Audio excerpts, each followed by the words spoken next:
मेहनत चाहिँ के हो भनेर चाहिँ तपाईँहरूलाई देखाउँदैछु म। हेर्नुहोस्, यो कर्मचारीले चाहिँ गुड बनाएको छ यो गुवाको रुखको पत्तामा होइन। कति धेरै मेहनत गरेको छ। यो चाहिँ हो मेहनत।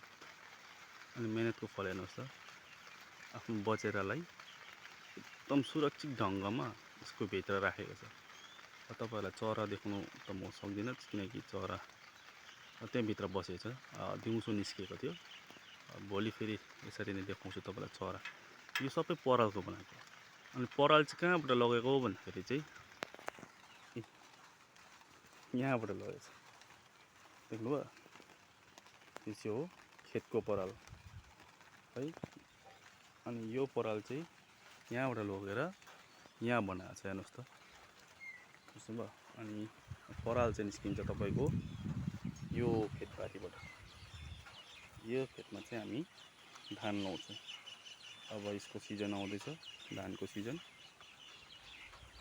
जुलाई महिनादेखि यहाँनिर धान रोपनी कार्य सुरु हुन्छ है। यो चाहिँ हो तपाईँको धानबारी।